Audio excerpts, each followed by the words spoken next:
Oh, let's see. What do we got going on here, guys? Let's take a peek at...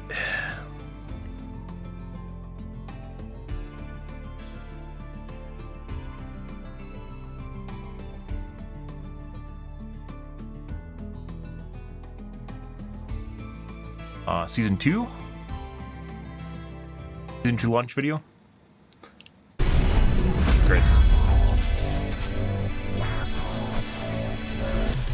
Dear Rivals, Guang Guang here.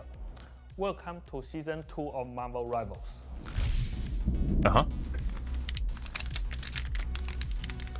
In 4K. After the intense Eternal Night saga and the defeat of Dracula, MMR Frost has prepared a lavish celebration, inviting everyone to dance.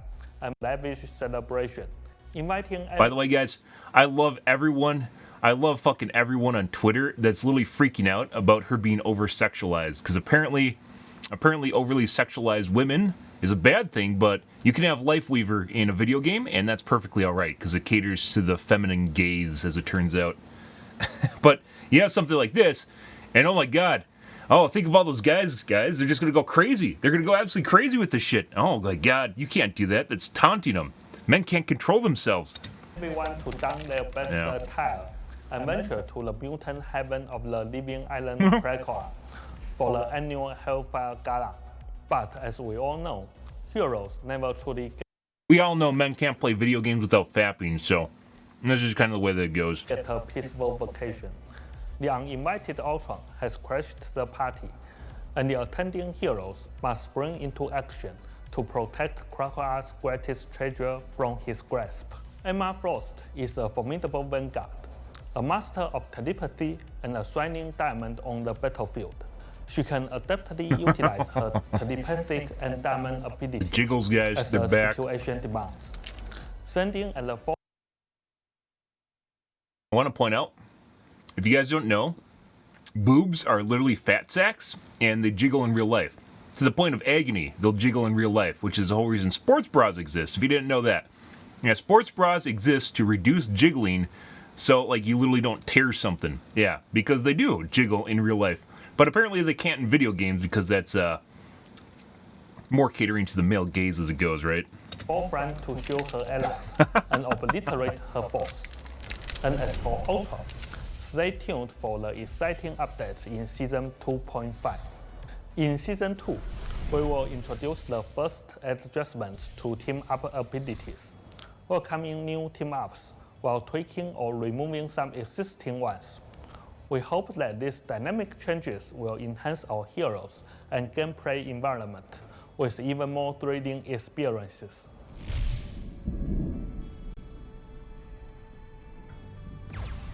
Since the launch of Season 1, we've been deeply contemplating how Marvel Rivals can continuously deliver fun and engaging experiences for you all. During this time, several discussions on social media have certainly added some pressure on us to keep the game as exciting as it has been since December. To a certain extent, we agree. Social media have certainly added some continuously deliver fun and engaging experiences for you all. During this time, several discussions on social media have certainly added some pressure on us to keep the game as exciting as it has been since. Cool. I haven't actually seen people that said their release schedule is too slow.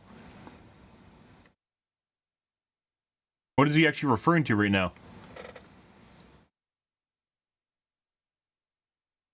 Keep the game as exciting as it has been since December. I mean, if you look at their play numbers, they've definitely declined since December. Part of that, I believe, is due to DDA or the influx of weirdly targeted inability to kill players because of damage reduction, which I still understand completely. And it's what we spend so much time actually trying to figure out and work out. Once again, if people find things just not to be fun, they quit, right? That's just the way it goes. But outside of that, I don't think there's really been any social pressure to make the game, like, to increase the amount of content flow. At least from what I've seen on social media. Since December, to a certain extent, we agree. Upon reflection, we believe the core mission of Marvel Rivals should always be to fulfill everyone's fantasies about Marvel superheroes. But what does that fantasy entail? Is it controlling multiple heroes simultaneously, or providing heroes with diverse experiences that transcend competitive boundaries? We've been exploring new modes internally, and when the prototypes are well defined, we will unveil them as special event game modes. Of course, there remains the fundamental dream to integrate even more exciting Marvel heroes into Marvel Rivals. After extensive internal discussions and thorough evaluations, we've decided that starting from Season 3, the seasons will shift to a 2-month format, with new heroes debuting each month. Was it right now 3? Additionally, rated systems will be adjusted each month. Additionally, decided that starting from Season 3, the seasons will shift to a 2-month format, with new heroes debuting each month. Additionally, month format with a new. So, you have to understand, English is not their first language, right? And I mean, you just want a mouthpiece. I was actually thinking about this, and I was going to say, this actually takes a little bit of fortitude and strength to do something like this, because he probably knows his English isn't super great, but he was as the head of development. Like, I mean, he has a position for it, so, like, why would it matter if his English isn't super great? He knows what he's saying, and that's why they have the subtitles down there, right? Because it doesn't always work out, and I appreciate that. Like, he could actually do what some other companies do, which is speak in Chinese and then have a translator that voiceovers. They can also do that if they want to. But I'm not completely against this. That's why they put the subtitles down there, so you can actually read it, right? Secret ball sauce. Oh my God, is that the what's it called? The go-go sauce? No.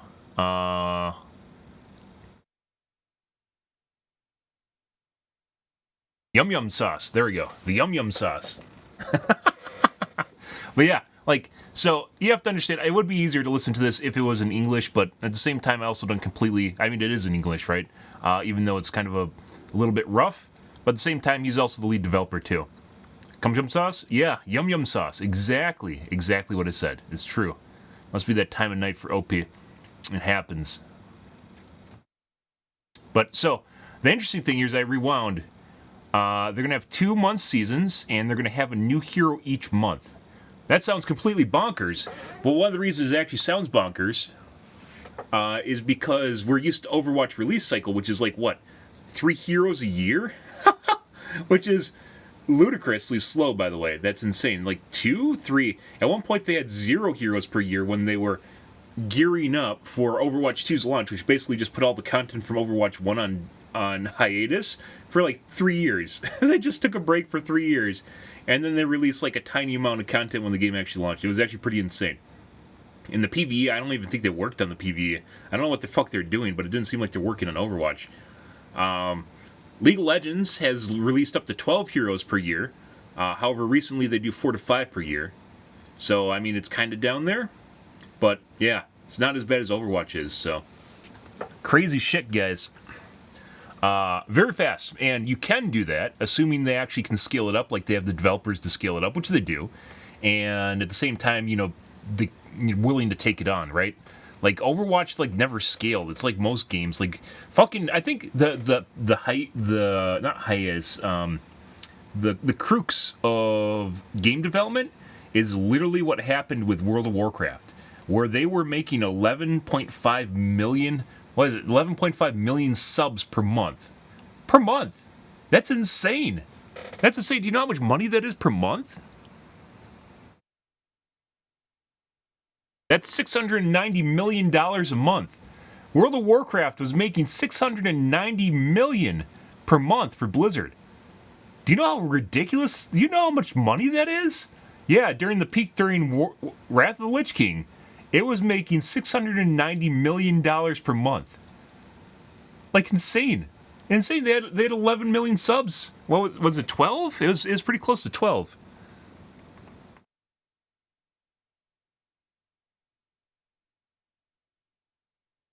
And then, of course, they stopped talking about 12 million. It's more than that, guys. 12 million subs.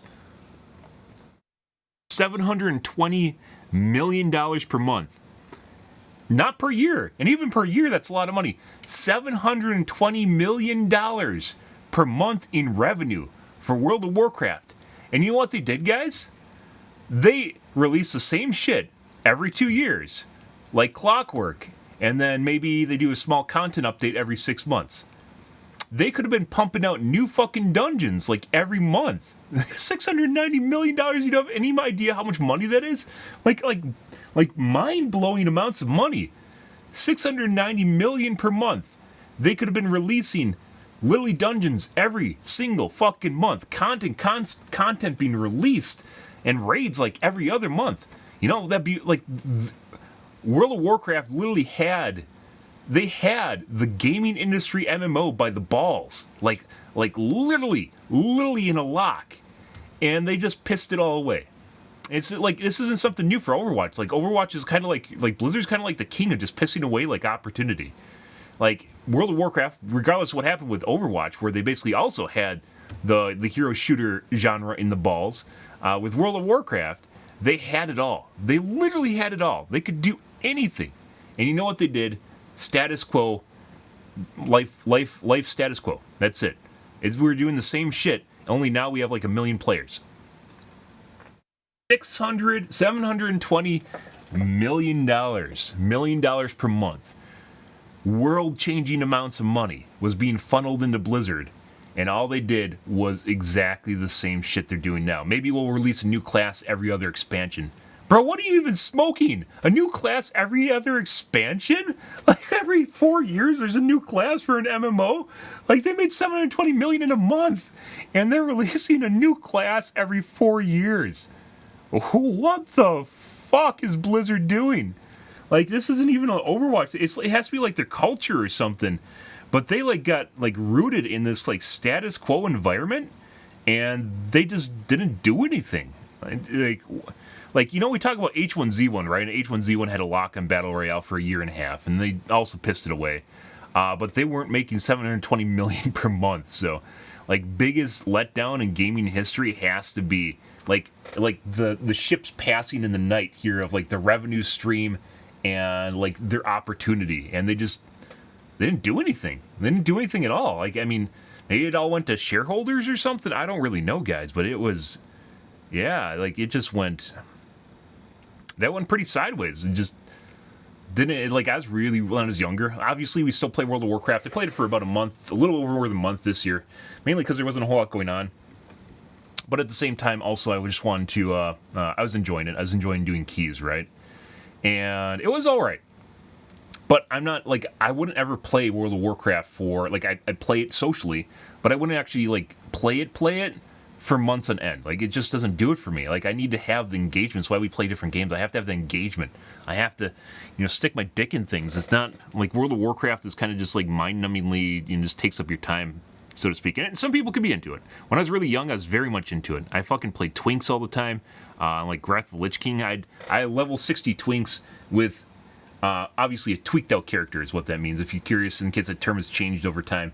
But basically, I had a level 60 character in Alteric Valley with Wrath of the Lich King engineering. I could literally just instantly kill people. I had it down to a science. Like, this is one of the parts of my life it was so good. If streaming ever happened, it would have completely ruined it, by the way, because people would have realized what's going on and then tried to shit on it. But, like, at one point, I actually made a Warlock, and I figured out exactly the average amount of HP that people had leveling through Alteric Valley, and I made it to apply Curse Agony and Corruption, 2 dots. I applied these 2 dots to people as they passed me by in about, was it like a second and a half? I could apply 2 dots in a second and a half with Talents, and it would kill almost like 95% of the players in Alteric Valley. I made a character that was basically a disposable rag. It was a disposable rag because at one point people just hunted me down. So I hid behind a tree on the way to, I think it's Drek, the guy in front. I don't remember his name now. The guy in front, but I hid behind the tree right on the ramp up to it, and I would just dot, because you could dot through trees, I'd dot everyone that approached and just tab target through them, and I would wipe 95% of the players, and the only ones that would survive are people that spend a little bit of time leveling and getting good gear, or Twinks himself. like, I don't think there's never people will talk about level 20 twinking and stuff, and it is not the same. It is not remotely. We are not in the same ballpark. We are not the same person. Like it was. I actually have pictures. You want to go? You want to go? I had one where I had a Death Knight, where Death Knights when they first came out in Wrath of the Lich King were so OP. Like they were Paladins and Death Knights were extremely overpowered in Wrath of the Lich King. And I made this class, and I literally held the entire 40-person raid in Alteric Valley at the graveyard, at the bridge graveyard, by myself with 3 non-twink healers, just healing me randomly. Yeah, because everyone just started healing me. I just killed everyone who would spawn. Just over and over and over again. like we are talking about crushing hopes and dreams. And I mentioned that. Like I'm not like brash about it or anything. Like I wasn't delusional thinking of skill. It was 100%. You just get so geared, you can just destroy people's hopes, dreams, and who they are as a person, just all gone. I think it's still here. It might not be here. Oh my god, screenshots. Oh, yeah, no, it's still here, guys. Let's see.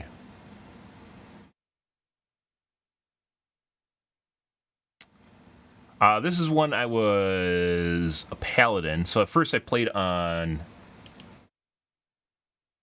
Alliance, and then I eventually played on Horde, because Horde was outnumbered constantly, and they kept losing.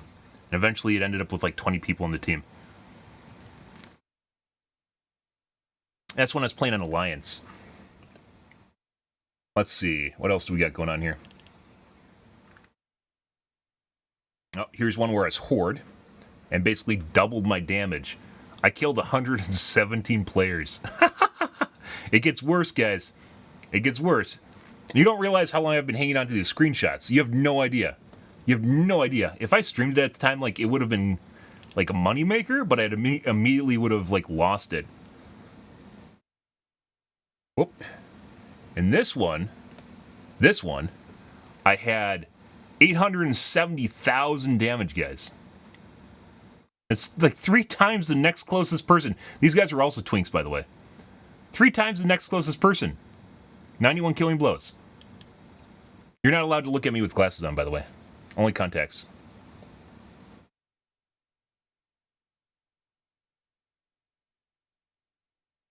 Here's one in 106, 557. I think there's 400 total reinforcements, if I remember right. So basically, I killed a quarter of the raid.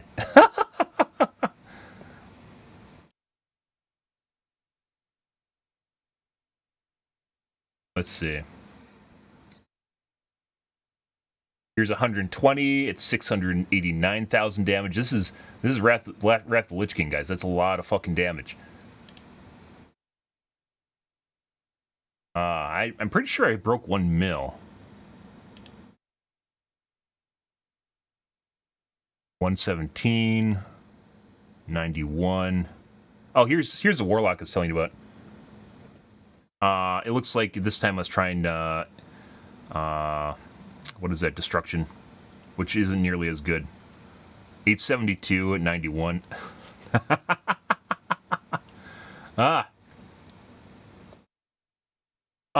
Sakon, what is that? Back then, basically the best gear was from the Burning Crusade, Hellfire Citadel, was it? Hellfire Peninsula, the Citadel on, I think, where you just run it over and over because it had sockets on it. And you could socket Wrath Gems, which was the most ridiculous part. Oh, here we go. Remember what I was just telling you about, guys? So 128 killing blows. This is, by the way, this is the character I would play when people are hunting me down, because like I wouldn't be able to do anything. I'd get stun locked constantly and CC'd. So I played a Warlock, and there's literally this button down here called Death that's a macro between these 2 keys. And everyone else I could actually use my other abilities on, but these 2 keys put together into a macro would kill almost... Oh yeah, OP? Yeah, you suck on my nuts.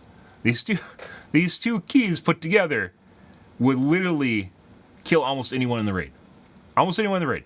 Like I said, this is when I was in college, by the way. This is a long time ago.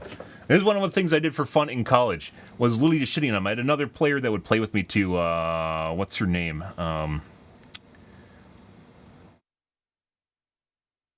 think it was Love to Heal, if I remember right. Which I think is actually a guy, although I don't think he was a guy. But he said he was a guy. But he'd play with me all the time, just like made healing twinks on top of it. Just all he would do is just heal me constantly. And that was like his sole goal in life. While he literally just killed everyone. 128 killing blows, and this is on a warlock. Literally just tab targeting people constantly and just instantly kill them. You have to pay for the OnlyFans. That is tier 3 on the OnlyFans, OP. I'll have you know. So you have to get on that. Is that the best one?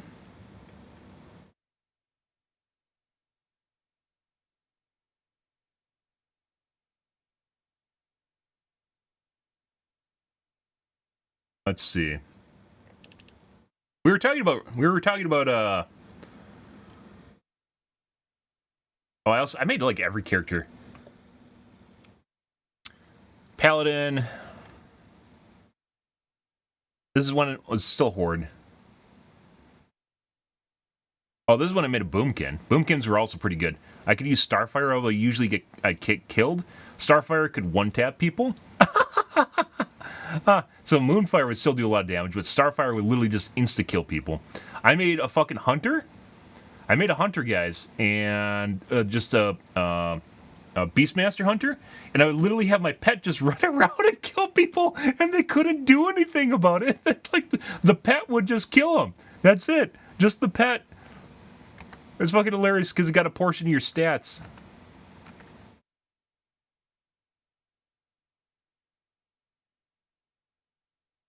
Another one, 92 at 880. This is in Warsong Gulch, though. All the Warsong Gulches can last a really long time. 92 killing blows in a 20-person game, guys. You'll get it free. I don't offer free tiers. What are you talking about? 5 gifted. 5 gifted right now. Another one. 120 killing blows. You have to realize, guys, once again, there's 400 reinforcements in this game. And I literally, if I remember 400, it's 400 or 500. Literally killed 25% of the lobby. By myself. Long if I wish to serve under you, sir. That's insane. Oh my god, actually subs. Does that just work? Can you just ask for subs? I don't think I've ever done that. Who is it? Just John, thanks for the sub, bro. I appreciate it. Thank you for gifting me your sub. It takes 50 subs for the ball steer, though. I'll have you know. Oh, buddy. Let's see.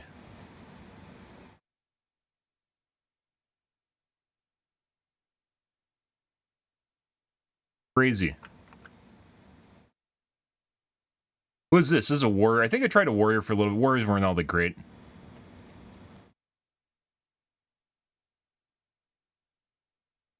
Yeah. I think we tried a warrior for a bit. Yeah, there's the guy. Love to stun. That's one of his alts. Tried warriors for a bit. Was I? No, I was not Blade Master. The dual wielding one, whatever that one is. I don't remember. Feel strong, man. I agree.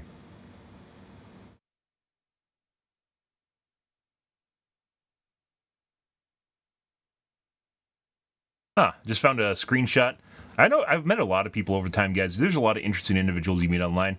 Like over the years, I've played World of Warcraft. There's one in here that is literally just a chick that I met playing World of Warcraft. I convinced her to do OnlyFans. She did OnlyFans, which ruined our relationship. And then she one of the last conversations we had, she was bragging about making 6 figures and buying hotels.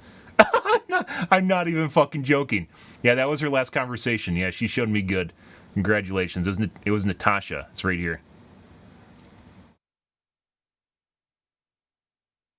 Yeah. I remember her. From Canada. From, where was it? Canada. The left side, British Columbia, Canada. Crazy stuff. Yeah, one of the last conversations we had was she just bragged about how much money she made, which then basically allowed us to not have a conversation at all anymore. And then talked about all the hotels she bought out with her money from OnlyFans. Not even fucking joking. Some of the weird shit that I've went through in my life, guys, is just you can't even put a number on it. Oh, here we go. Here we go.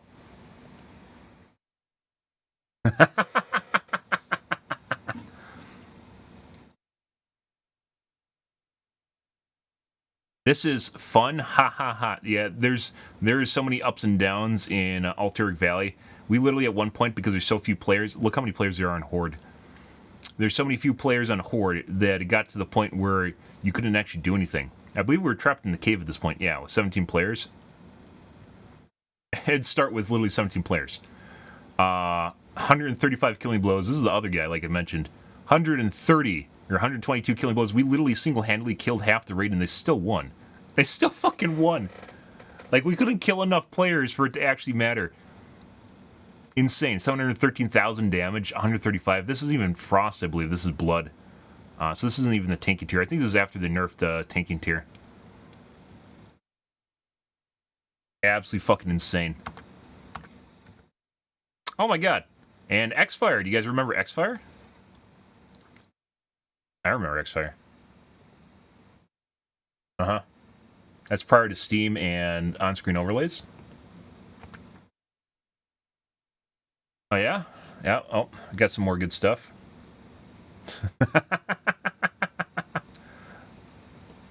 I got rid of that haircut and glasses because people thought in-game I was an undesirable individual. It's kind of weird how fucking, not sheeple, but, what's a good word for it? Superficial people are. And very, very, very superficial. Like, they literally don't actually think about anything, and they just think that, like, what they see is, like, what reality is. I thought it was fucking hilarious. Had to get rid of that one.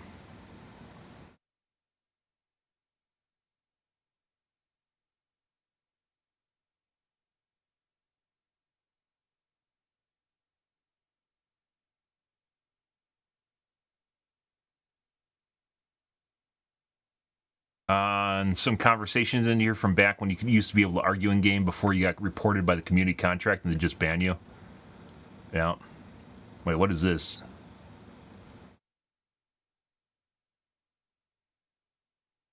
Oh, this isn't as exciting. I don't know when this was. I think this is after they removed the level cap. Yeah, it's level 80.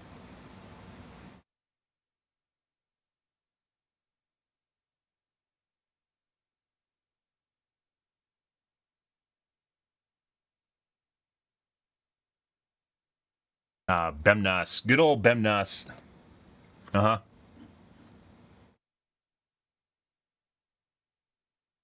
$90 killing blows. The favorite thing, my favorite thing about the Boomkin is literally just insta-gibbing people with Starfire.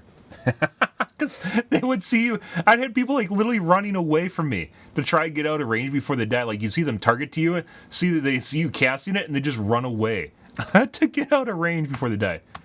But yep. So even, I can't show you the graveyard camping one, guys. I'm sorry, you're going to have to take my word for it. But this is another one where basically we were down 23 players in our game, and we still managed to kill basically 25%, more than 25. Managed to kill about half the raid in player count. Like, look at the closest person on Alliance is at 30 kills. That's fucking hilarious. There's absolutely nothing. There's absolutely nothing, guys. Absolutely nothing. I get to break out these screenshots on occasion. There's absolutely nothing like. I should back this folder up too. I'm gonna lose this one of these times when I reinstall World of Warcraft for an expansion. Yeah, let me do this real quick.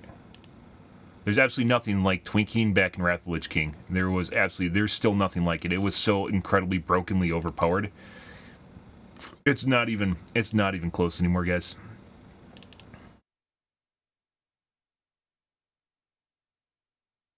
Now, let me put this in this folder here. Copy. Done. That's life right there. That is a life folder. That is like my early days in World of Warcraft twinking. What we're doing, we're watching a video. But yeah, you didn't believe me. You didn't believe me. You didn't believe me, Idwin. 5 gifted right now. 5 gifted. Look, even John gave gifted. Although it was probably for my ball tier, but he didn't know he needed 5, so. Yeah. But anyways.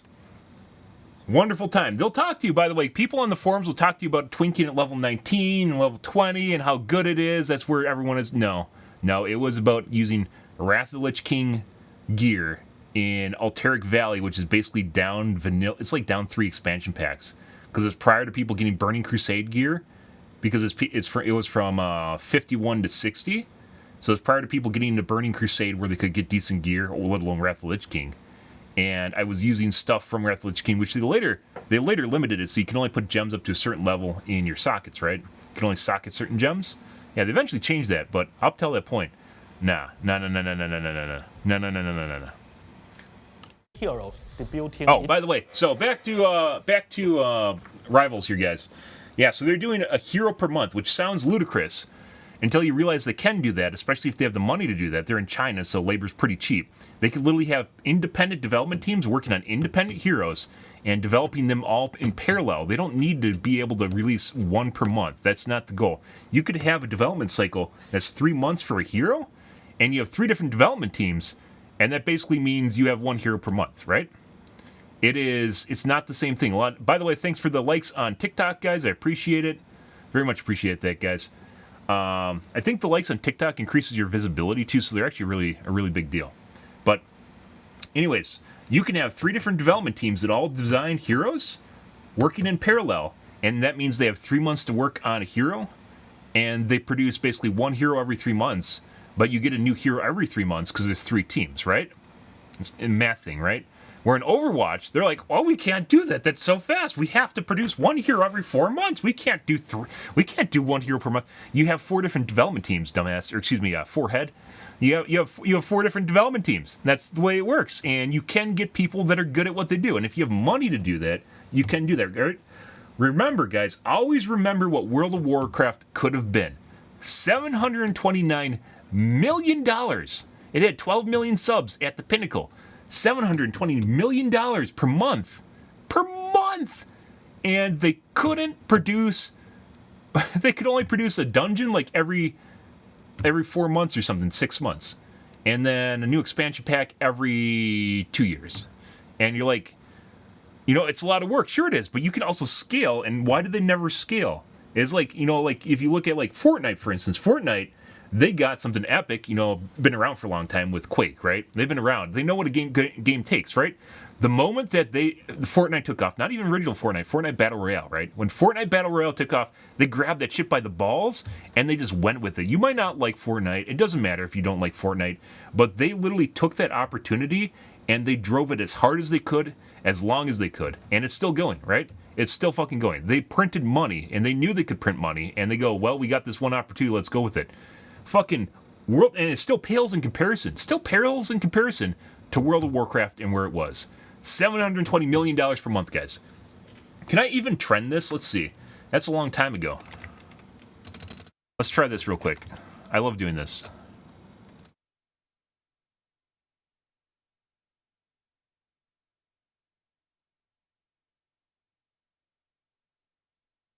Let's see. World of Warcraft. It's like stats get for web browsing gets really shaky when you go back more than like 7 years, so keep this in mind.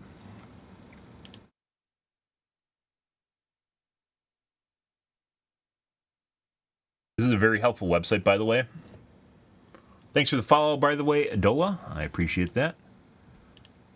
So worldwide past day 2004. So World of Warcraft is 2004. Let's see. World of Warcraft, at its pinnacle, was bigger, and I guarantee you guys there is a direct correlation between interest in video games and people looking for information on video games. And the further back you go, the less likely people are to Google stuff and look stuff up, right? So these stats are actually a lot lower. This is web searches, by the way. These stats are a lot lower than what it potentially could be. Fortnite peaked here, right? It was big. Don't get me wrong. It was big. It has a couple of spots here.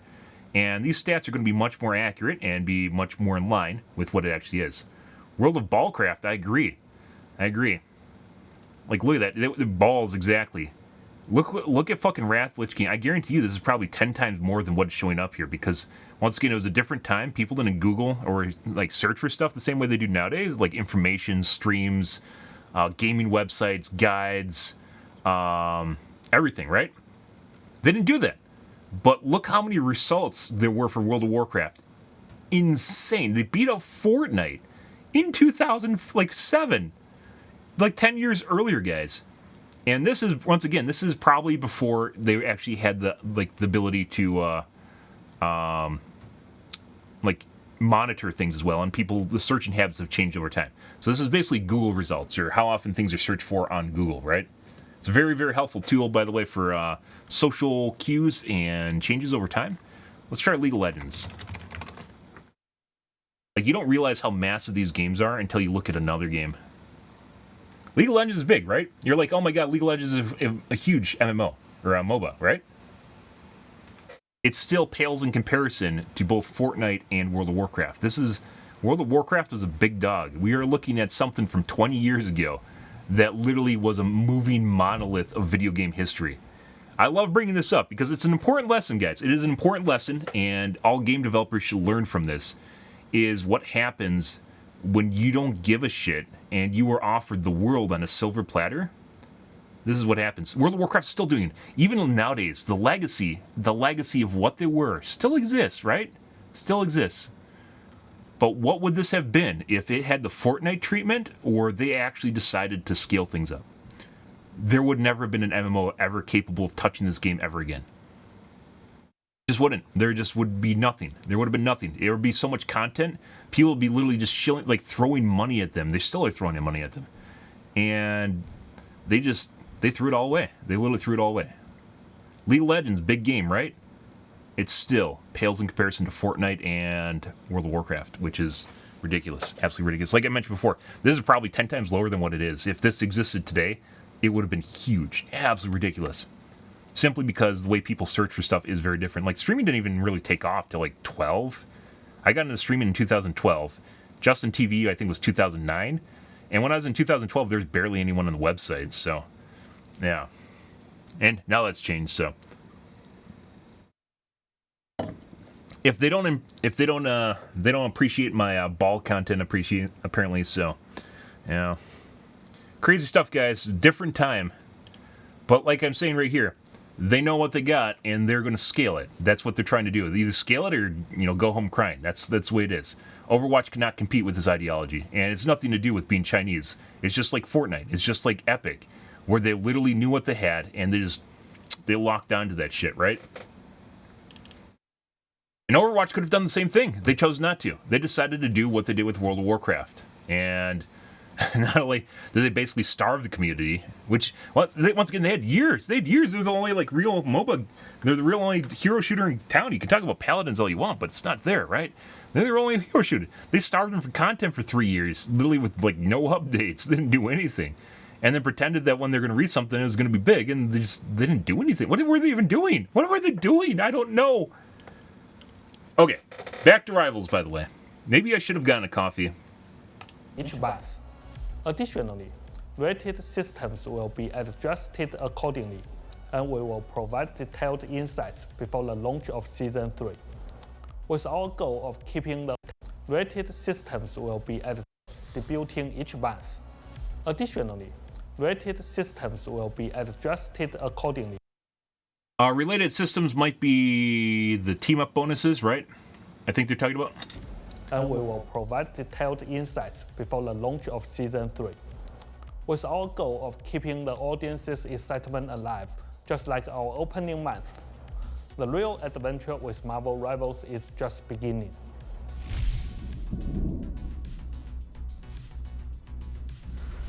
Crazy, guys. After thorough Absolutely testing crazy. and analysis of backend data, we've identified that the current mission system design lacks clarity in. What's this guy's name? I don't know what this guy's name is. He needs a name tag somewhere.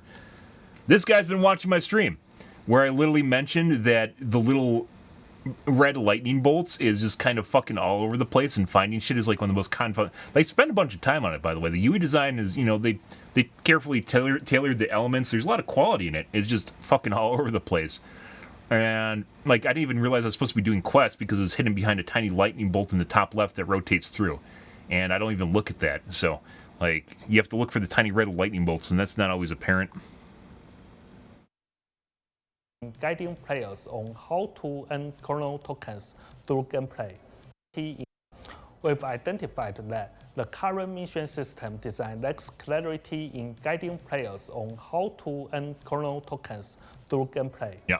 This has resulted in some active players being unable to fully claim all rewards. I think I'm actually behind, by the way. I play this game a shitload, and I think I'm actually behind because I didn't click on it for like, I think it was there for like 2 weeks, and I just never clicked it until someone in the game said, I'm doing this for the Monopoly game, and I was like, oh, maybe I should check that out. Not even joking. By the end of the season. To address this issue, we are implementing weekly missions alongside the existing daily missions and challenges.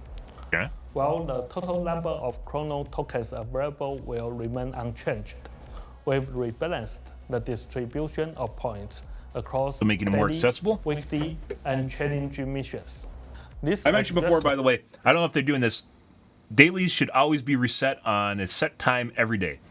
The reason that this is important because some people, if you get behind, you basically waste a day, right?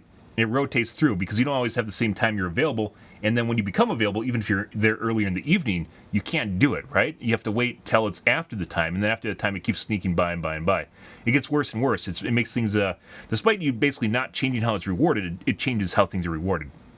So it actually really matters a lot that you have a reset time, like in midnight or 8 a.m., whatever, right? I think it's 10 in the case of World of Warcraft. So it gives people opportunity to actually do stuff. Accessibility, very important. It also reduces fatigue and makes it so it's more enjoyable to actually do.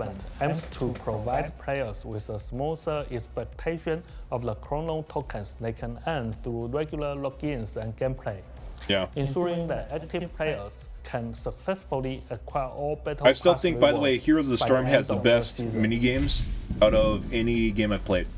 As far as just being accessible, easy to do, and actually kind of fun. In Season 2, we're And I think they excited kinda to did it with this one, announce but that not really. We will begin adding new color options for some of the more popular costumes, Reskins? providing even more Still opportunities even looks good. for personalization. The hip gap, guys. Additionally, Luna doesn't have the booty, For guys. some- Let's just put this straight. Luna doesn't have the booty, but she has the hip gap, and genetics. of the more popular You can't make up for that. costumes. The Psylocke, I haven't bought the skin. I actually like the base skin for Psylocke. However, the reskin looks pretty good too. Providing even more opportunities for personalization. Additionally, we're introducing a new feature that allows players to gift costumes to Okay, their friends. that's actually important. This enhancement aims to foster better communication and interaction among friends within In before the Steam Marketplace, guys. In before the Steam Marketplace. By the way, I'm still convinced that the majority of players for for Counter-Strike are actually just real money trading bots. So if you have the game open, you don't actually need to play. Like, it's not having play hours in Counter-Strike or whatever game, or just even having the game open doesn't mean you're actually playing the game. A lot of people will actually idle. It's called idling. And they'll actually just pick up drops. Like, drop idling is actually a thing. Pretty confident the majority of people playing Counter-Strike, because you remember when I showed you guys that graph for? Look at this, guys. Just out of curiosity here. Remember I showed you guys this graph? Yeah. Do you want to see something depressing?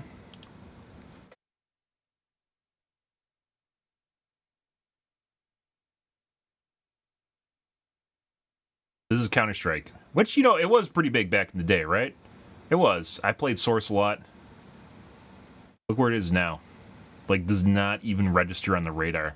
And people will tell you it's a very popular game because look at the Steam stats for it. But I am pretty convinced this is the only game that shows shit like this where it does not match up with it doesn't match up with streaming stats, which streaming could be weird. It could be off. It doesn't match up with streaming stats. It doesn't match up with social interactions where you never hear about this shit. It doesn't match up with social media. It doesn't match up with trends, which is Googling. I'm very certain that Counter-Strike is literally just real money trading. That's all it is now. They just literally gaslit the entire community into thinking that it just exists. I don't think so. I think even Dota's bigger. No, actually, Dota's smaller than this. It doesn't even. It was all right at one point, but you know, still World of Warcraft is just a juggernaut. But yeah, not even registering nowadays. This 2 down here is where they launched Counter-Strike 2. Tasty? Yeah, sometimes. Salty. My friend actually makes a snack called salty chocolate balls, which I believe are rum balls. Actually pretty good. They call them salty chocolate balls. Speaking of which, Counter-Strike, guys, pretty sure does not actually exist. It's that's the whole reason people can't stream it. You can't stream it because no one wants it, because no one cares. To have his balls, I mean, I guess, if you want them. Maybe, I mean, that sounds kind of final. I think he's kind of attached to his balls. As most guys are. For Season 2, we've made upgrades to our network protocols. Maybe I should have turned this into a highlight. Performance. But all I'm is a talking hand right now. This means that replays from Season 0 and Season 1 will no longer be supported in a new client version. So be sure to record your favorite videos to your local hard disk. We've made upgrades to our network protocol. It's kind of weird this influences replays. So it actually, but then you have to talk about TRT. You don't want TRT if you do that. Come on. We had the hormone talk yesterday. If you look down here at the network, the network protocol, right over there, guys. To enhance overall performance, this doesn't sound like something related to replays, because replays don't really change. Like, it's after the game's done, right? They download, so you might be talking about when you get a kill cam, you'll receive a burst of data. I see it in my network graphs. You'll receive a burst of data, which is the replay data, and like that can lead to a short ping spike, but it doesn't matter because you're dead. And maybe that's what they're talking about. But they might be talking about readjusting how the network code works in the game. Remember, like, everything we're doing right now, guys, with DDA and with me tweaking my computer, it seems like it might be network related because it gets really fucking weird and janky. That might be what he's talking about. I don't know, though. So this could actually imply a lot of different things. If this is just replay end, which, I mean, it mentions it, but this might be related to more things, too. To enhance overall performance. Unfortunately, this means that replays from Season 0 and Season 1 I didn't even know you could watch replays from Season 0. In a new client version. So be in Overwatch, they purge your replays like every patch, which is hilarious. To your local hard disk before the season begins. Thanks for your support. No problem. The kids love tournaments. As player excitement continues to rise, we are preparing for future tournament plans. Wait, I mean... We aim for high... I mean, Marvel Rivals, is it continuing to rise? Is it continuing to rise, Marvel Rivals?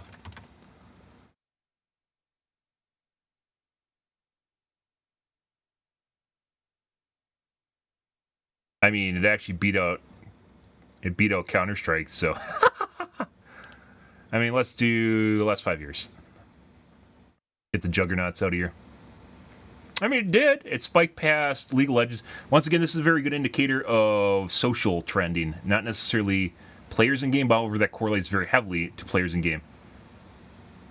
And so it did. I mean, it's still beating out Counter-Strike in that regard. But it's not, I don't think it's continuing to rise. I might be mistaken on that. But I don't think we're continuing to rise at this point. Which, by the way, if you look at this, remember how we talked about the player base? If you notice... If you want to make correlations here, guys, notice this downward trend?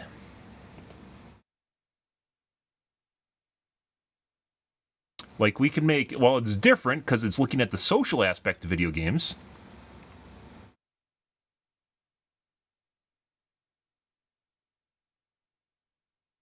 Well, we can talk about the social aspect of video games, right? What you'll notice is there is a direct correlation between people talking about the game and player base, which you can see right here. This is the little dip you see between the games first launched and January, which is spring break, right over here, right? Release and then spring break. Roughly similar, almost identical correlation, and then it trends downward. This is the same way for every game. It works this way for every game. So, Once again, this is a very strong indicator. That's why I love using this. This is a very strong indicator of how much interest in topic matter, and generally, how likely people are to actually play something, right? And if you notice Counter-Strike down here, it is dead. It is literally fucking dead. It has been dead forever. It hasn't changed. But people seem to think it, like all people do is watch tournaments and stuff. I don't think so at all. Okay.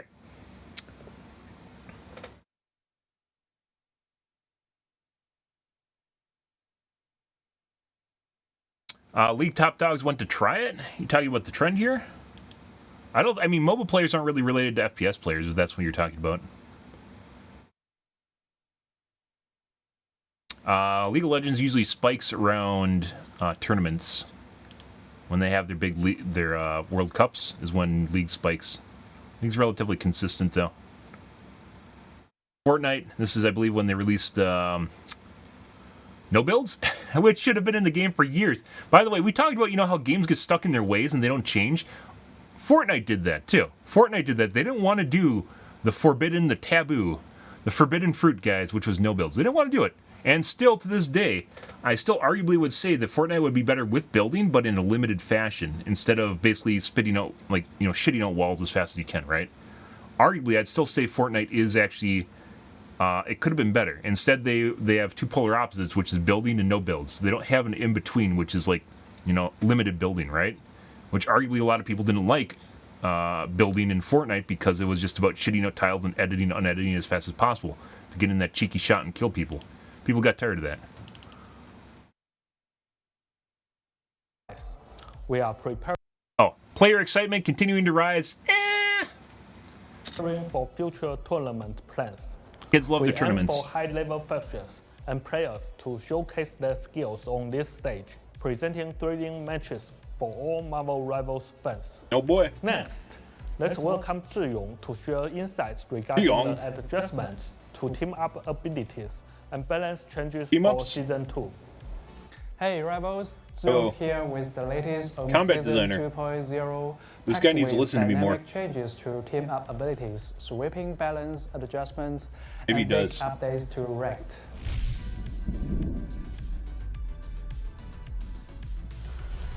Over the past seasons, we've been thrilled by your overwhelmingly positive feedback on our team-up abilities. I was actually confident that they weren't going to change him because they made him seem like it was mid-season, but that would be kind of ridiculous. Our wildest imagination of iconic superhero pairings.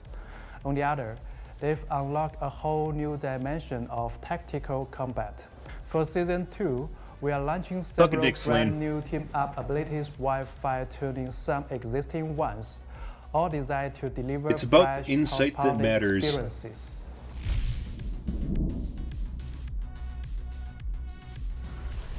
Emma Frost stands as the team-up anchor, allowing Psylocke and Magneto to call on the White Queen's psionic abilities to create illusory projections.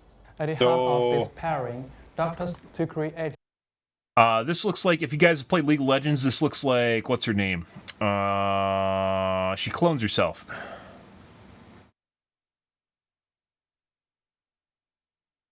It's a chick that clones herself in her abilities. Not Illuminati.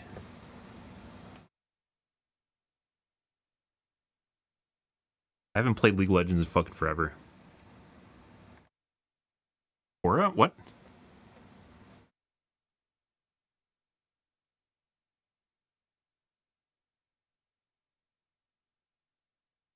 Jocko? No. LeBlanc. There we go, LeBlanc. If you guys notice, characters cover, characters generally, not characters, game design from MOBAs and everything, all genres, generally copy each other. So you'll notice elements from, for instance, rivals from other games, such as Overwatch in it, but it's not exactly the same. The important thing isn't directly copying the character, rather it's interpreting it and taking, you can take inspiration from it, but you make an actual new character that does something better, or interesting, or different, right? Illusory projections. At the heart of this pairing, Doctor Strange shares his arcane mastery with Scarlet Witch, imbuing her chaos energy with a new mind-bending magical ability, Looks like it does a lot of damage, America's maybe it's the unwavering tanks. courage and unbreakable camaraderie inspire Winter Soldier to leap towards allies at critical moments. That's and ridiculous. dish Winter out Soldier already has a lot of relentless movement. Counterattack. Captain America needs a lot of help, though. He's still kind of shit. In our quest to keep the tactical landscape sharp and prevent any one hero from being in an overabundance of team-up abilities or total the number of team-ups from ballooning too quickly, we are streamlining some of our existing ones, including removing some team-up abilities altogether and removing or adding members. Here's what's changing. Metallic Chaos and Voltaic Union will be completely removed from the game. Psylocke will be removed from Dimensional Shortcut. No! Winter Soldier will no longer be part of Ammo Overload. Nemo is being removed from sharing Charisma. No Doctor more Strange ice is sentries? stepping back from Gamma Charge, while Nemo will be joining the party.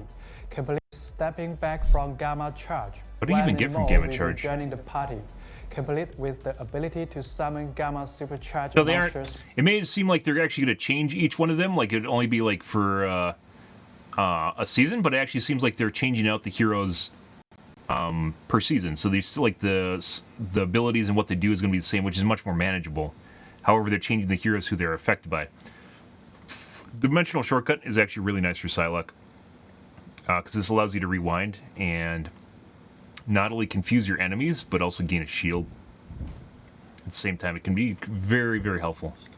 I missed the 5 seconds, though.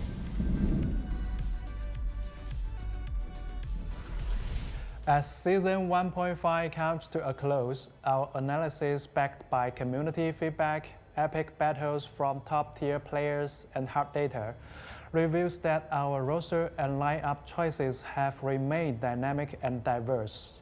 Consider the strength of shields combined with the mighty duo of Groot and the Thing in the triple Vanguard lineup. With Magneto's damage and up, this setup gains increased initiative on flanks and enhanced pressure capabilities. Moreover, a pair of control-driven still needs a fixed ultimate torch. abilities synergizing Height difference with really fucks up Magneto's Torch's up ability to link up against standard his double strategies Ember lineups piles? can deliver staggering And forming burst Ember damage, piles in the first place. overriding enemy healing and When securing they hit a pinpoint.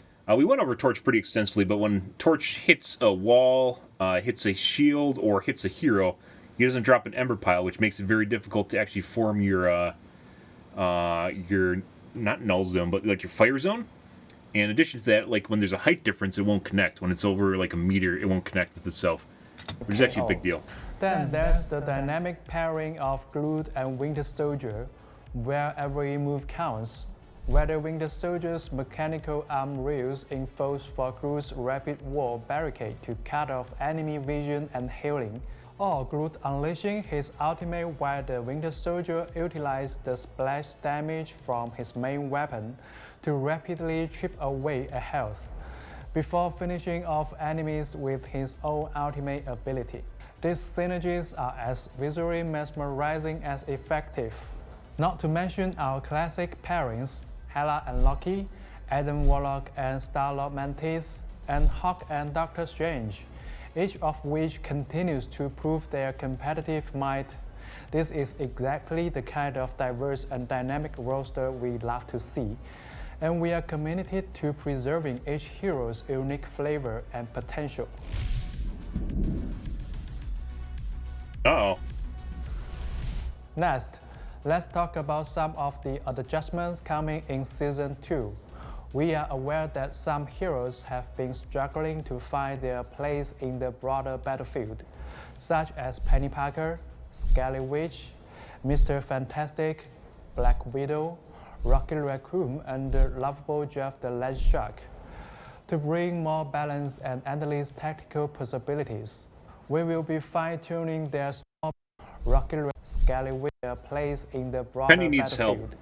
It's not Such that her as character Penny itself Parker, needs help, it's her building capabilities, which is arguably her very definable. There's only a handful of builders. There aren't even really builders in the game. Like deployers in the game, one of which is Penny, the other one which is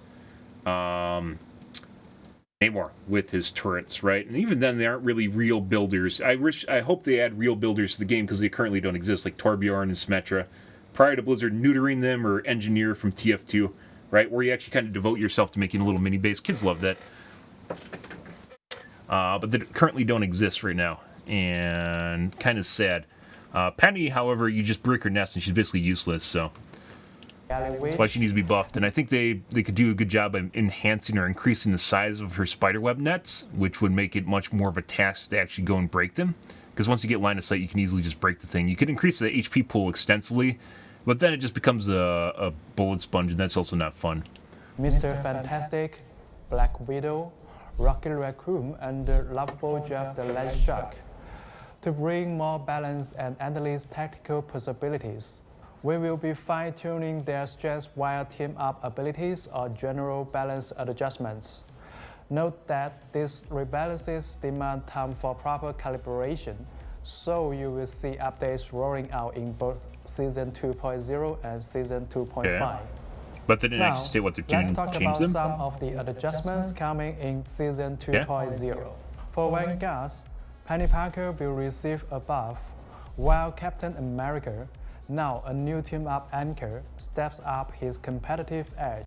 Captain America, as Captain Troll as I call him, the biggest problem with Captain Troll is the fact that literally all he does is run around. That's it. He just basically runs around and then does a little bit of damage and usually dies. Still better, probably better than Thing. Also, by the way, they copied the buff. So, like, there's streamers that do this where they do the up and down arrow for each character when they come out. Yeah, for buffs and nerfs, I guess kind of a interesting element choice.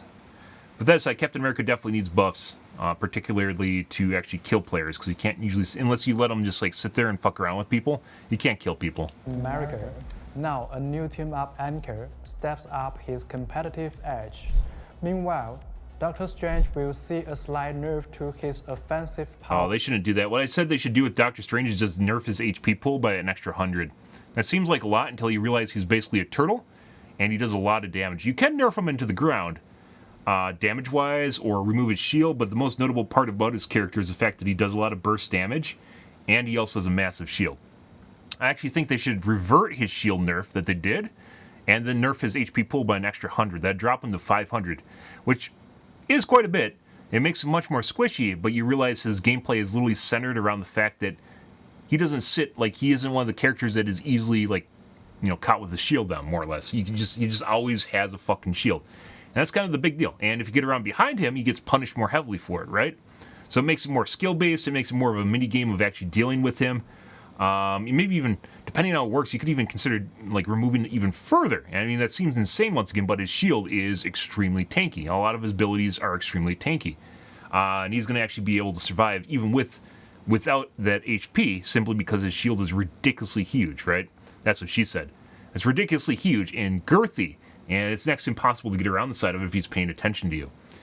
Same, like, he'll just go up in the sky and turtle, for instance, if he's looking for heals. Yeah, he is literally a turtle. Offset by I mean, even a shell, he just wears it on the front, right? It's not a turtleneck either. survivability. For the duelists, expect scary wave. I don't think neutering his shield or his damage is where you want to go with him. Aggressive team-up abilities. Accent that by buffs the thing that makes him special, right? to debut brand new aggressive team-up abilities, Yeah. accompanied by buffs to heroes like Mr. Fantastic and Moon Knight. Talking about the Finally, team-ups. strategists, we are set to enhance Rocket Raccoon's team utility. Yeah. At the same time, to prevent battles from dragging on courtesy of Loki's regeneration domain and Adam I Warlock's mentioned they had to get rid of that. They have to nerf lamps.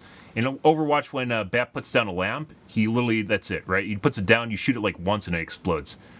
With Loki, it's literally like Loki, the bond, as well as Adam's bond and Loki's lamp are extremely powerful. They're almost ults in and of themselves, only they're like on a 30-second cooldown, which is, once again, insane. It's actually pretty ridiculous. They weren't played more often when the game first came out. They're very, very powerful characters. on courtesy of Loki's regeneration domain and Adam Warlock's zone bomb. He watches my stream, guys. We will implement modest nerf to keep the fight fast, furious, and fundamentally fun. Yeah. Keep your eyes Even peeled then, for our like arguably the defensive ults are still really, really fucking strong. The game literally plays around defensive ults from healers, more or less. That's all it is. I say more so like even then, like it's almost like when Adam has his bond up, you can't do anything, and when Loki has his lamps up, he also can't do anything, right? So it's like identical, only they also get ults on top of it. Although Adam's ult arguably isn't super mate. It can be good, but also sometimes it can be a cookie jar, so. upcoming balance update announcement, where we will dive even deeper into these changes. The Season 1.5 hero pick rates and win rates are also set to be reviewed shortly. Okay. Yeah.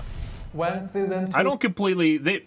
They showed the chart that shows where people are located percentage-wise, right? I'm sure everyone's seen that, right?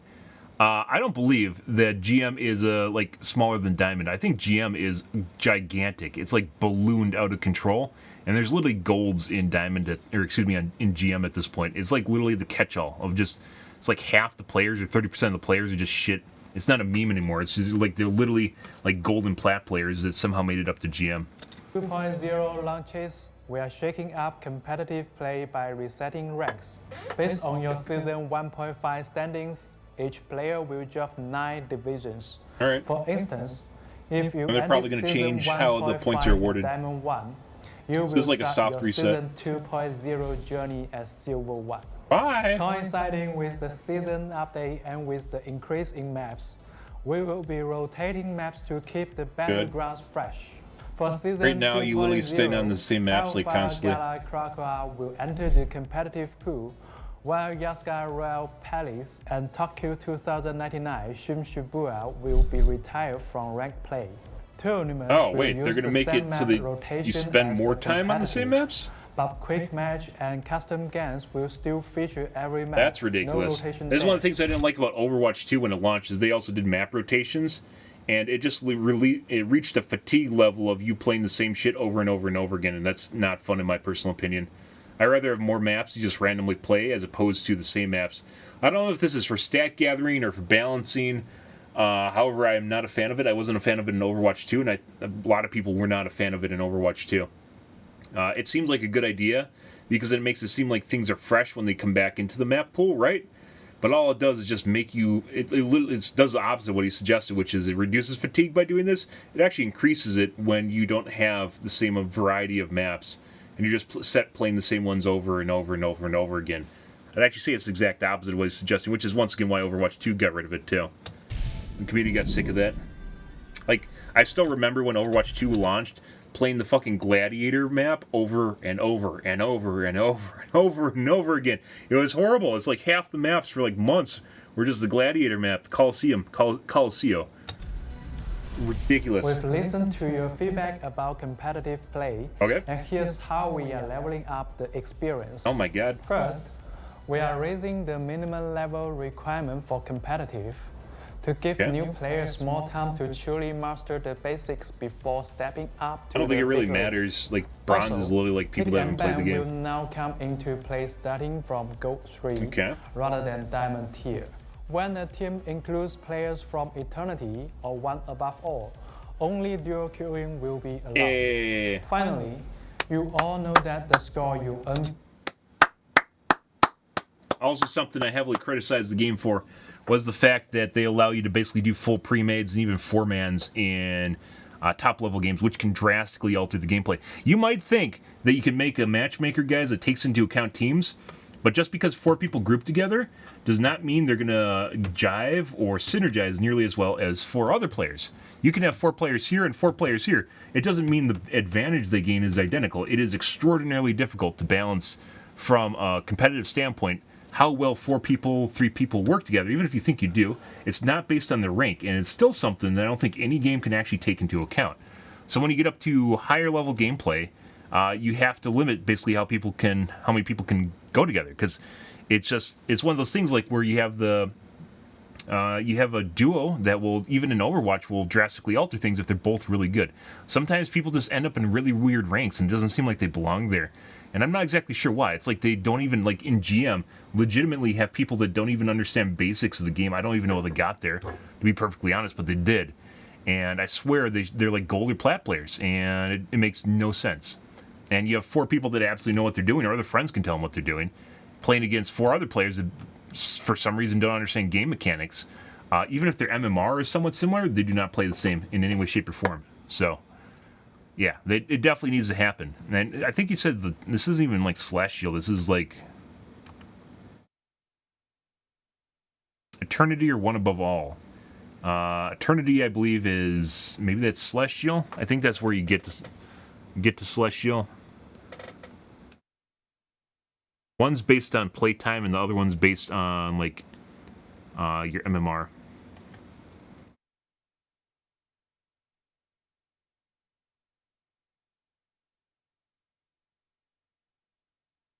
Both Eternity and One Above All are the playtime ones. I'm not exactly sure why they picked those. Celestial is tier 3 to 1. But you can be Celestial and Eternity, or you can be Celestial and not Eternity, or One Above All.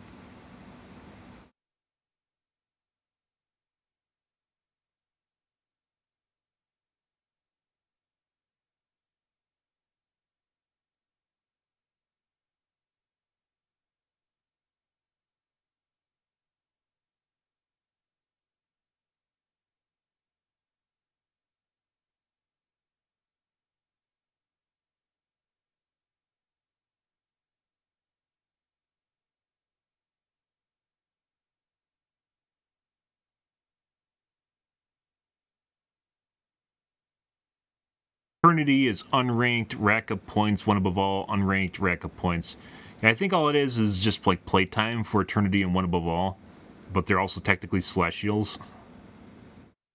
I don't know why they wouldn't just pick like Celestial instead of Eternity or One Above All.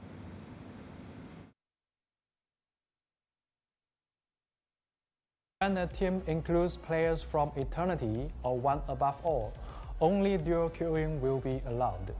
Finally, you all know that the score you earn per competitive match is determined by both the outcome and your individual performance. With the launch of Season 2.0, we will be increasing the weight of individual performance by both the outcome and your only dual. Holy shit, they 100% watched my stream. They 5,000% watched my stream. Finally, you all know that the score you earn per competitive match We literally talked about this like it was an Overwatch. the outcome and your individual performance. With the launch of Season 2.0, we will be increasing the weight of individual performances. The better you perform, the more points you will earn in victory, and the fewer points you will lose in defeat. So, as I criticize in Overwatch, and one of the reasons I think Overwatch originally obfuscated the rank system so you couldn't see the point totals was because the amount that you go up and down was not fixed. It wasn't dependent on who you're playing against in terms of your MMR difference or what rank you're at. In the case of Overwatch, I actually thought that there was a weighted system for personal performance in Overwatch. They don't show it to you because then people could figure out how to manipulate it and then do whatever it is better, right? And once you figure that out, it's no longer playing the game, you're playing the rank system, or you're playing the MMR system. That you're not actually playing the game. You'll have people throwing the game to raise a stat that then makes them do better. However, if they have good stats, like damage done, healing, that will almost directly correlate with doing good, right? In an ideal system, if you have a good stat system, it will take into account your actual performance and it will be a meaningful number. Arguably, like one of the most meaningless numbers in the game right now is deaths, in my personal opinion. I still think it is. Because sometimes it'll actually show the opposite. It won't show who's good, it'll actually show who's bad. And not in the case of how many deaths they have, but rather how few deaths they have.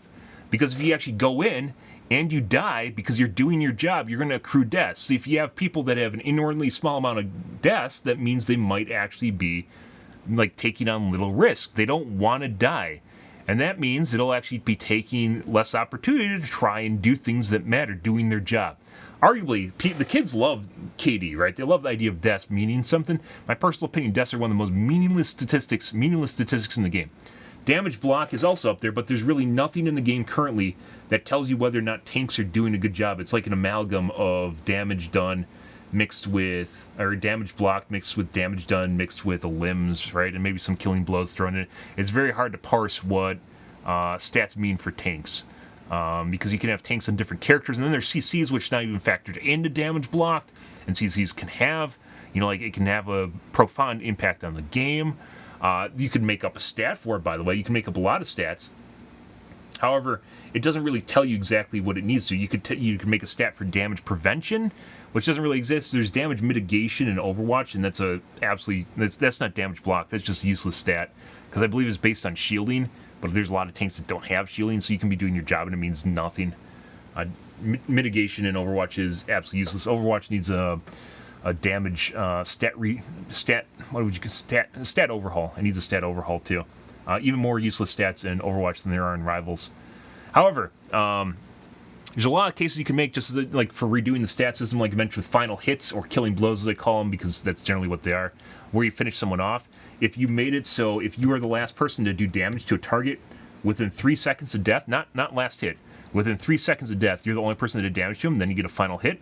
That means you basically secured a kill. And that's why final hits are important, right? If you look at the root of what it is, final hits are important because it means you secured a kill on someone that no one else was attacking, where limbs are a team effort, right? Final hits are a you effort in the same way. Assists also still don't really completely make sense to me. I think it's if someone gets a kill while you're healing them or have healed them or shielded them, you get a mitigation, or excuse me, an assist, which might entail that you're doing something useful as a healer, but it might not. The assist category I think needs to be overhauled. In a lot of games it doesn't really make sense. Assists used to be what a limbs are, and a limbs used to be what killing blows are. They changed it a little bit, which I agree with when Overwatch came out, where it's a team effort, right? And a lot of times it matters. Actually, I think it's before that. I think Battlefield did that first, or was one of the first games to do it. Was with kills are just like a combined effort. If anyone just touches the character, they get in a limb for it, right? Or a kill for it. But anyways, going back to the game, damage blocked is also a stat that needs to be reworked, or another stat needs to be added. I'm a huge fan of stats, guys. I love stats in games because it helps you parse what happened in the game during battles, especially if you do get stats over time. And it helps you figure out exactly what's going on and what needs to change and who's doing what and who might be dead weight, right? And in the case of Overwatch, I said they should add a healing received category too. Why does that matter? Because it means whether or not your healers are actually able to heal someone before they die. And why does that matter? Once again, because you can see where they're funneling all their healing, whether or not someone might be getting healed or not healed at all, and they're dying a lot, especially if they're not a flanker. That means the healers aren't watching someone that's actually next to them if they aren't a flanker, and they just fall over, right? And the healers don't help them at all. But that also puts blame on healers, and traditionally video games don't like blaming healers for some reason, probably because they're a more submissive role, unfortunately. But they're just as responsible as tanks are and DPS are for doing their job, right? It really matters. There's a lot of stats, once again, that you could actually do to make meaningful stats, so then you can actually make meaningful judgments on whether or not someone really, really helped. This also matters, weighted, so we're going back here, guys, segue backwards. This also matters because in the case of Overwatch or Rivals, in a weighted system, if you are actually doing more work when you are on a losing team or on a winning team, that means you should be rewarded more for it because you are basically the changing factor, right? It matters a lot more. And you can make a case, and I used to argue this for like rated battlegrounds in like World of Warcraft. Way back in the day prior to rated battlegrounds, I said eventually you'll bubble to the top if you play enough games. Is that true? Yes. Does that work in a real world scenario? No. People need, like, the amount of games you actually need to play in order for a system for you to actually, get placed where you should be compared to other people is insane, right? Like, you just have to keep playing games over and over and over. It will eventually happen, sure. It takes forever, and that hurts people not only that play games, on occasion or casually, but also people that might be near the top, but they can't. The system can't differentiate between people because the noise is too great in wherever they're operating, right? But it really, like, a weighted system really, really, really matters. You have to hide it so people don't figure out why they're doing better, because then people are going to try to manipulate the stats. But once again, if the stats are good, if they manipulate them, that just means they're doing their job, right? So, not really that big of a deal, as it turns out, but maybe it is. Yeah.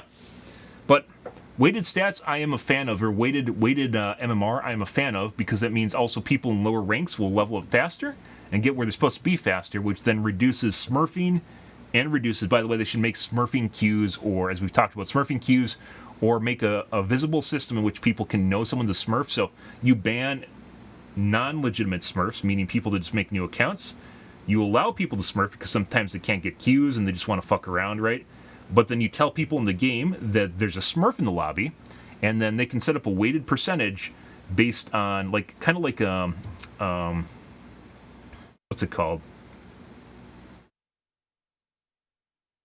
The hero system? Some MMOs have a system where you can basically rank yourself down, or you level yourself down, or level your teammate up. They've had them since, I think, City of Heroes was the first one that did that, like a sidekick system. They've had that forever. But basically what that means is people will be alerted to it, and then you could set up an advantage that you give the enemy team in terms of rating, which means the smurf not only would be visible to the enemy team so they can know who to focus on. I guarantee you, if people see like a star above their head, they'll focus the shit out of that guy. I think that's pretty common all the way down to gold. They'll know who's the smurf and they'll shoot the smurf. That's the way it works, right? If you know who the smurf is. The problem arises when smurfs are smurfs and no one knows who they are or what rank they're at, right? But the system could take this all into account, and it could artificially increase the rank of the players on the other team, so you're technically playing at a disadvantage if everyone is the same. You're playing at a disadvantage, but because you have a smurf of a X rank, it gives this team a certain advantage, and this guy has to make up for it while also at the same time being a target. which it's like a VIP thing. So, would it work all the time? No, but it also let people to play. It'll allow people to play that don't otherwise have access to the game, and you could just make a prestige system where they level up through the smurfdom, right? And you can make it into a fun. You could make it an interesting kind of mini game inside of the game in which people would actually, like, you know, wouldn't be as angry about smurfs. The problem with smurfs, once again, is the fact that people are in a tier that they aren't supposed to be in. No one knows, and technically it's just kind of abusing people that are much less skilled than you, right? And especially for a long period of time, because you're going to be playing against people as you level up. And then you just make normal smurfing basically bannable or illegal, so basically you can't make smurf accounts, right? If it detects you as a smurf, it just, you know, bans your account. That's your new account, right? So it encouraged people to actually use the smurf system, as opposed to making an actual illegitimate smurf as it is. And once again, weighted MMR, very, very important in general, just for getting people where they're supposed to be, dialing people in, which it already kind of does, but I think it's like a couple points out of it. It's like maybe 2 points difference, I think, depending, like if you're not GM, like Celestial. It's not much, but I guess it's like 10%. I'm a big fan of weighted systems, assuming they can actually have meaningful stats that take it into account, because it does matter a lot. And if you have a really good game, you should be rewarded for it. People love medals. You give someone a medal for doing really good. Like I said at the end, one of the things the game missed out on is PotG, which I hope they eventually add to the game, even though you have the little slideshow where you show people like skating around and such, right? And or, you know, doing their whatever they paid for. But a PotG is actually very meaningful because it shows you what happened in the match that might be a turning moment. PotG system was actually very iconic from Overwatch. In addition to that, cards for upvoting people. They kind of have upvotes at the end, but you can give everyone an upvote. It doesn't matter. But giving people upvotes and then they walk forward or something. Cards were very, very meaningful in Overwatch. I don't think they ever brought them back, which is kind of insane. They should have brought them back. Rivals can do cards. I think a lot of people would be on board with that. Still haven't done that. But once again, personal performance, getting medals for stuff. Kids love that. And, you know, they clap their hands, right? Anyways, weighted MMR. Segue of a segue here, guys. I should have 100% did a podcast and got my coffee. The more points you will earn in victory, and Weighted the fewer MMR. points you will lose in defeat.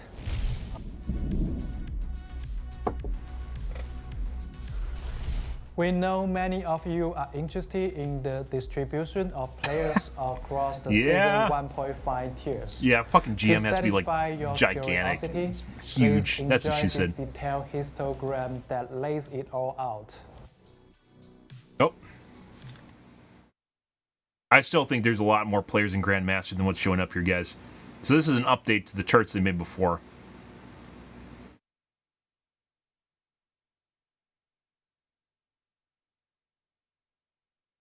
Excludes players with less than 5 matches in competitive and objective presentation. So they got rid of that. People were complaining about bronze being an unrealistic representation of the player base. I do believe, just like with Overwatch, they should start people like gold, and then they should ratchet you back. So this should be reserved for people that aren't very good at all. So the wood tier can be reserved for people that aren't very good. so they can have an enjoyable experience. Because it's not fun, even starting out here and playing against either smurfs or just people that are really good. It can't be much fun playing on the low end here. So what Overwatch did, I think, is actually, which I think it is, it starts you at gold, right?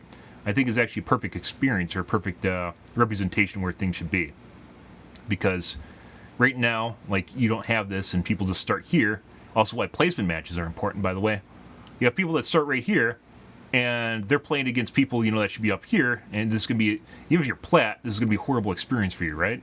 It just ruins the whole experience for the low end. There needs to be a wood tier for people that aren't good at games. And it's not really, like, there's nothing wrong with it. It's just the way people are. Some people are just, you know, casuals. It doesn't matter, right? But either way, anyways, talking about this guy's GM, I definitely feels much more bloated than this. When I got into GM, GM3 was worse than Diamond 1, which is insane. Technically, there's more people in GM3. According to the charts we looked at before, there's a tiny bit more people in GM3 than there's in Diamond 1. It doesn't feel like that. It feels like the people in GM3 are, like, right here. GM2 and GM3 are, like, people, like, stuck here.